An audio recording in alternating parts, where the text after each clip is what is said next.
YouTube family and friends, welcome. Make sure that you like and subscribe to the channel. Today, we're talking World Cup 2022, Group A, baby. Vamos.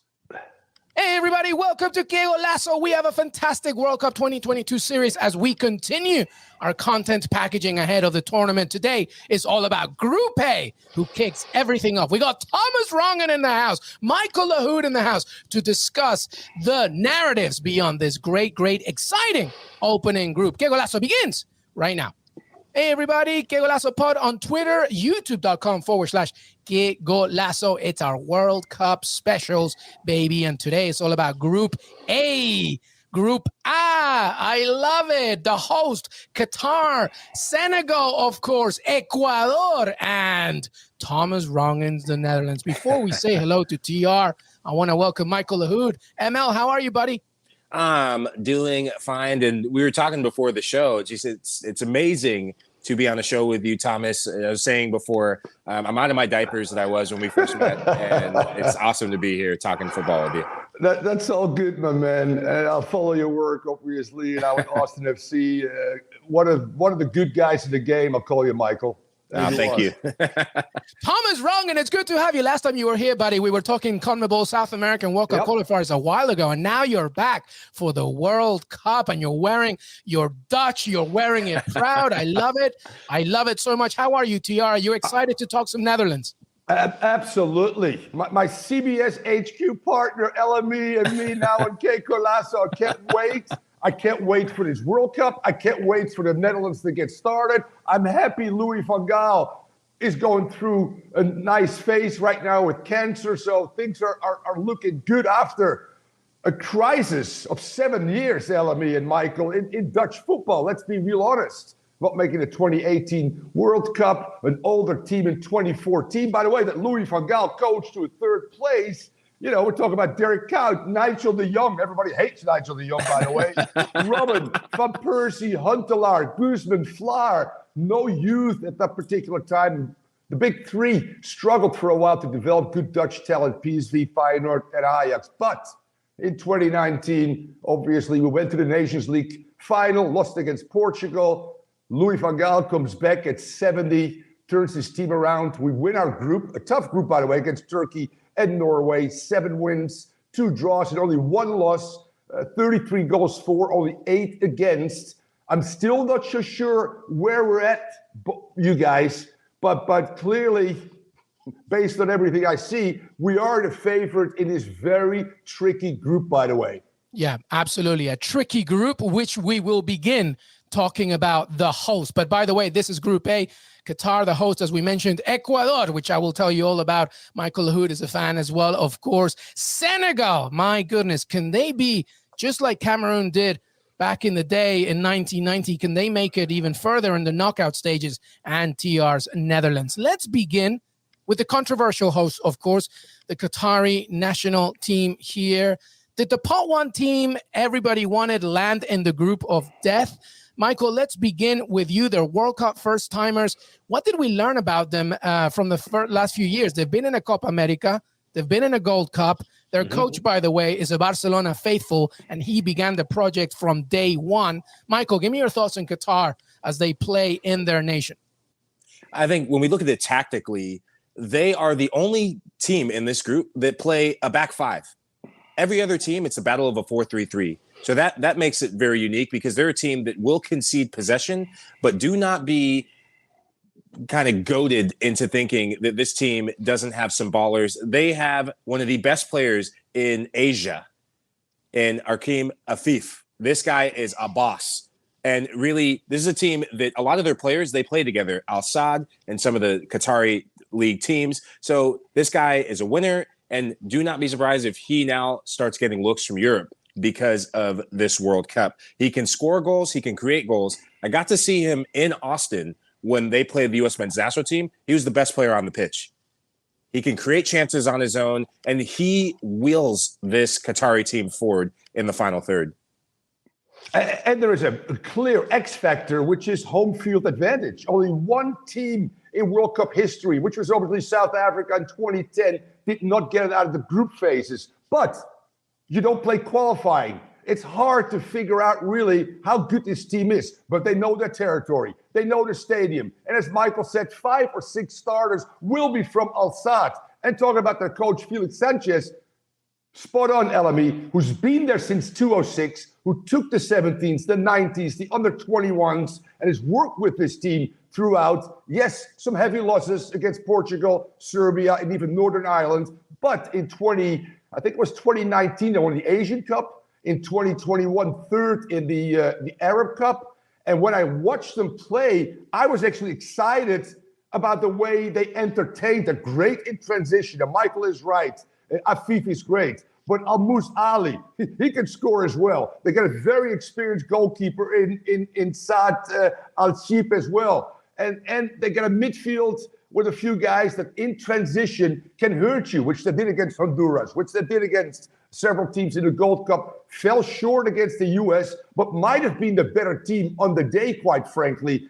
But still, to me, I'm not so sure how good this team is, but can home field advantage? They're playing Ecuador in the first game. Pivotal game, obviously, is Netherlands-Senegal, the first big matchup there. Michael is right. I think that Louis van Gaal is tinkering with the 3-5-2, looking at the third game by matching then the 5 or the 3-5-2 that Qatar throws at him as well. So that's been interesting to see. The last 2 friendlies, Louis van Gaal played out of that system, whereas Virgil van Dijk came out and said, I don't like it. I want to play with 4. And Louis says, by the way, I don't like Qatar, and I don't like that you are telling me what to do on the bus. So fair enough. By the way, our producer Des Norris wants to remind you, everybody, it was Ireland, not Northern Ireland. Will be our producer Des Norris, TR, gets very angry when we do any kind of trolling against this Irish side, but correctly said. But well done there on both of you regarding the hosts. And as TR correctly mentioned, they are not the opening game. They'll be facing Ecuador. The opening game is Senegal against the Netherlands. We'll be talking about Senegal in a second. And I know, TR, you've already sprinkled us with some magic information on the Dutch. But Michael, let's begin with you just from a neutral standpoint. How do you see this Dutch side? Louis van Gaal, as TR mentioned, thankfully, his prostate cancer treatment is a success. Hopefully, we will see him back leading the way. Ronald Koeman takes over after the campaign. But this is about the Netherlands that wants some redemption, coming back to the World Cup once again. And, you got Memphis Depay, Frankie Leon, Luke de Jong. How important, by the way, is that Barcelona connection as well? Talk to me about the Dutch before TR chimes in. Well, I'll sneak in there before TR overloads with that Dutch pride, as he should. I would be if it was Sierra Leone. So for this Dutch national team, you mentioned some big names who play at Barcelona. Frankie de Jong, he plays. The concern for them, Luke de Jong, he's gotten as much minutes as I have playing for Barcelona. Not much, or if any. Memphis Depay, also a player who's struggling for minutes. These are players who they need minutes before they go to the World Cup. They're world-class players on their day. This Dutch team, though, their strength is not in attack. The core of their team is at the back with Virgil van Dijk. He's rightfully so the captain of this team. And really, if you're Louis van Gaal and TR, you mentioned that the possibility of shifting to a back 3. That relationship between he and Van Gaal needs to be the strongest in the camp, because we've seen Dutch teams implode as World Cups go and international competitions go. But Louis van Gaal, he knows how to get the best out of players and knows how to put responsibilities in world-class players. We saw it in Brazil in 2014, giving Robin van Persie the captain's armband and a star-studded team, and that team took off, and it was launched to success, coming in that third place match and getting the third place in Brazil 2014. But now for the Netherlands, I look at the word crisis that TR said. When you have health issues that come in, it can go one of 2 ways. It can be the thing that weighs on you as a team and you struggle through the group stages, or it can be the thing that unifies you in ways that you may have not had before. I look at this as a unifier for this Dutch national team, and they will be a strong contender and a team that really can build through the group stages to build more confidence in the knockout round. Thank you, Michael. Yes, and in our defense, 3 or 4 doesn't matter. Virgil van Dijk, Matthijs de Ligt, by the way, De Vrij. Those might be one of the, in the top 10 best center backs ever. Nathan Akai, by the way, from Manchester City, is there as well. The spine is good. We talk about just that back 4, obviously, with the young Wijnaldum. Although not playing a lot of PSG, still a very instrumental player. by moving the ball, high possession rate, good pass succession in the 90s as well. Kopenmeier from Atalanta, watch out for this guy. Gravenberg, the young 20-year-old from Ajax. And you're right, up front, it's just going to be by default. You got Depay, but you got, all of a sudden, Danjuma. Danjuma is saying, you know what, I belong in that starting 11. And also now you say, if you're Louis van Gaal, do I have to play out of a 3? I got brilliant wingers in Malen, in Berghuis, and then obviously out wide, the still experienced Danny Blind and Dumfries that could go up and down as a right fullback or play out of a 3-5-2 out wide as well. We will be good defensively. Where do the goals come from? Of a Depay that doesn't start all the time. And even in terms of creation, how good is Wijnaldum and how sharp will he be? He better needs to move in the summer, somewhere back to the Netherlands or the EPL where he can get regular playing time because he's huge for this team. Yeah. I just want to add one thing when you talk about creativity and where the goals are going to come from. Look at Frankie Dion. He is reinventing himself with Barcelona under Xavi, being more creative, creating final passes, but he does that with a center forward like an Aubameyang. Now, if Luke de Jong or Memphis Depay, who play with him week in and week out, if they can start creating chemistry when they get minutes, I think Frankie de Jong, he could be that offensive spark for the Netherlands. Yeah, it's very interesting. And real quick, to add to that, there's still this big question. Is Frankie de Jong a 6 or is it an 8? He plays as an 8 right now in front of Busquets, obviously, and is more of a transition guy that now is able to create, but also get in the box to score an occasional goal. For the Netherlands, he's a 6, and Frankie de Jong probably admits, that's my best position, where he can face the field all the time. He's so smooth. He's so intelligent. Very interesting to see where, obviously, Louis van Gaal thinks he is, what's his best position for this particular team. If Wijnaldum is your 10, so to speak, is Frankie de Jong your 8 or your 6 in this World Cup? And the first piece of assignment at the World Cup will be for Virgil van Dijk to face his Liverpool teammate in Sadio Mane as Senegal come to town. And Senegal, wow, are we hot on them? The African champions, of course, lumbing into part 3, by the way, a little disrespectful there. Can Coach Aliou Cisse enjoy a similar run to the fairy tale of 2002?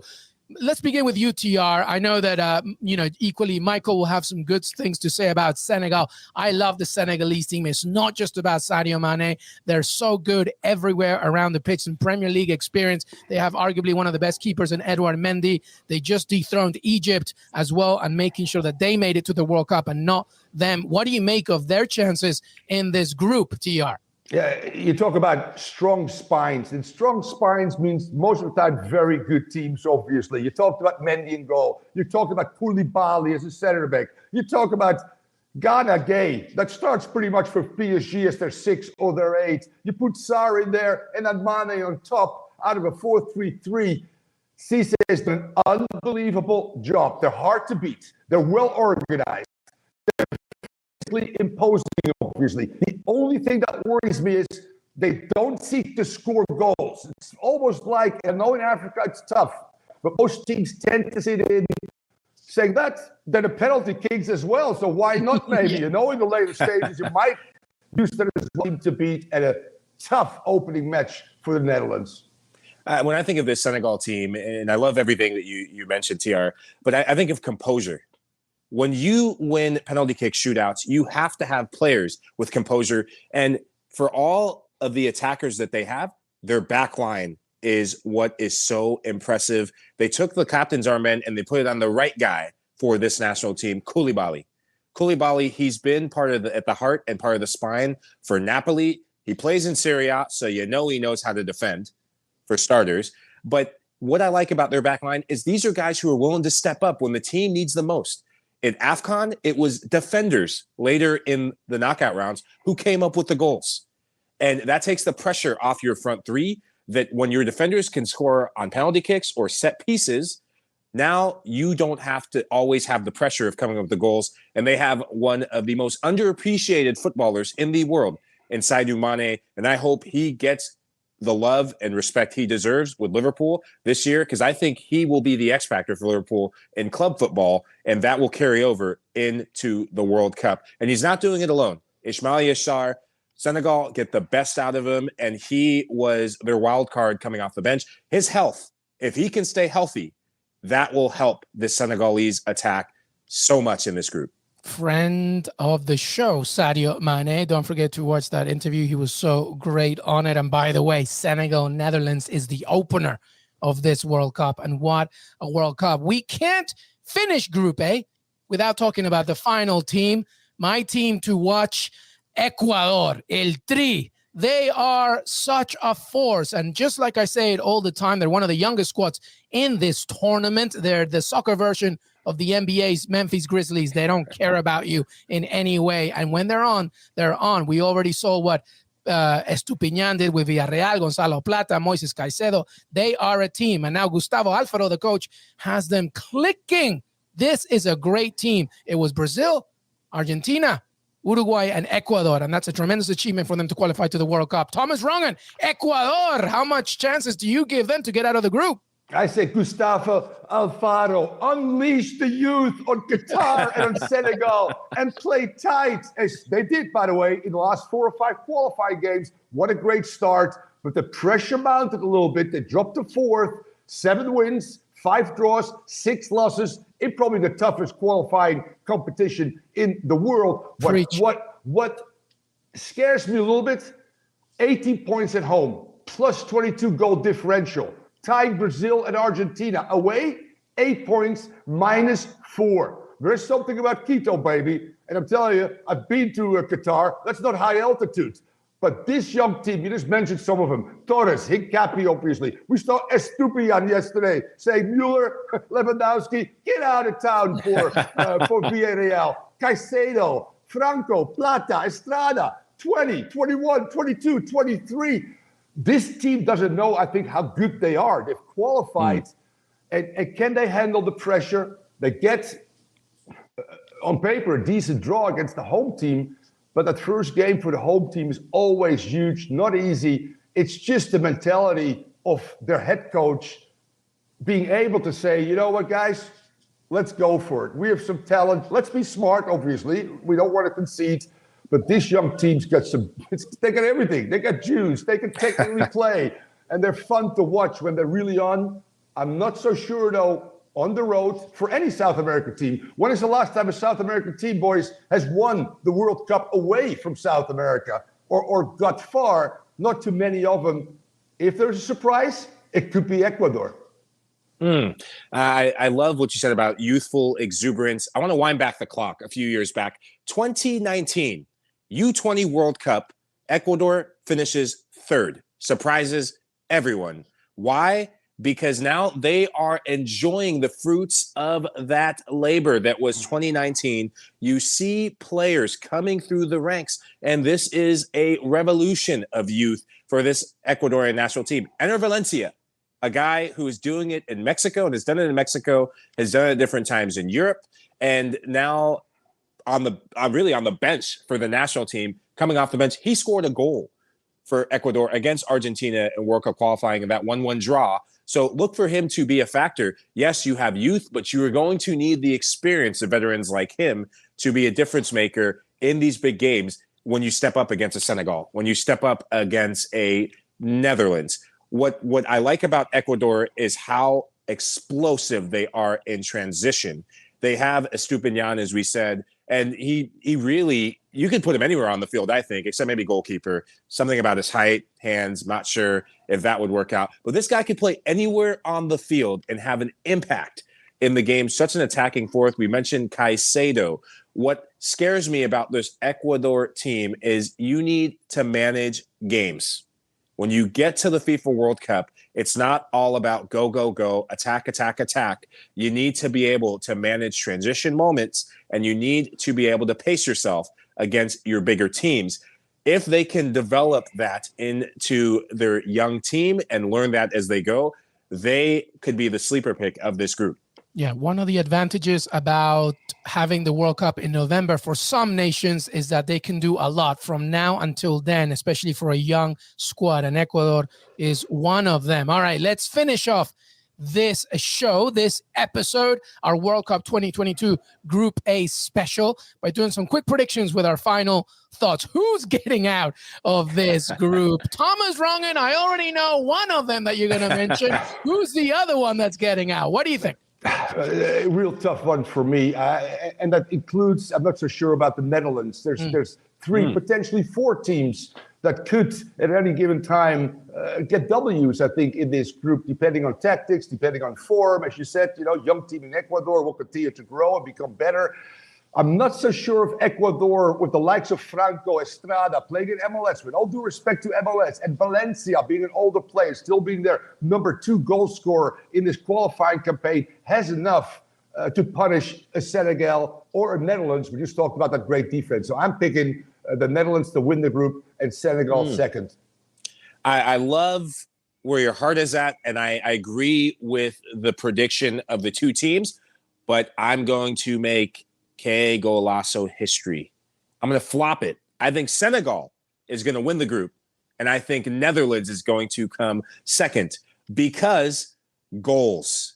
Who is going to score your goals? Virgil van Dijk, could he become the highest goal scorer as a defender? At the rate your strikers are going, he might have to. But at the same time saying that, Memphis Depay, he has found form with the Dutch national team, and he does it on penalty kicks mostly since he's moved to Barcelona. But you will need him to rediscover form before you get to the World Cup for me to change my mind on who wins that group. But right now, Senegal, they have too many players playing at a high level and finding ways to win matches in different forms. And because of that, I think they're going to win the group. I'm going to push back there a little bit, Michael. I mean, if you look in the last year or 2 years with the Senegal team, they don't score a bundle of goals. They say, you know what, we keep the 0, win 1-0, or in penalties, which they've done against Egypt twice without scoring in regulation with all that supposed talent, because I think their tactics are such manufactured that they are not a high-scoring team. Ecuador could actually be a high-scoring team if they really get going, in my opinion.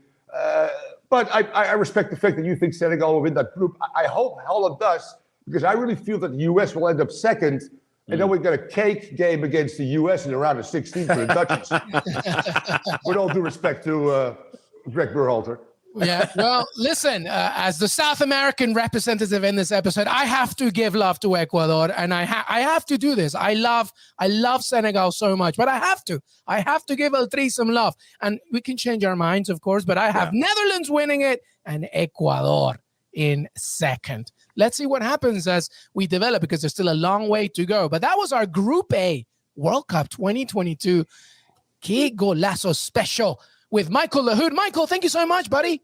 Thank you for having me. And TR, good to be on the show with you. Got good news. I'm out of my diapers. I'm all grown up. Good to see you. Thomas Rongen, thank you so much for being here, my friend. See you in HQ, of course. Thanks for having me. Great to see you, Michael. I love it. I love it. I love it. Thank you so much for being part of the family, everybody. We got plenty more World Cup content to come. Qué Golazo Pod on Twitter, youtube.com/Qué Golazo, CBS Sports, and your CBS Sports app. The World Cup, baby. We're getting excited, and we're going to continue with our coverage. Have a great, great rest of your week, and enjoy all the contents from the only Qué Golazo. See you then.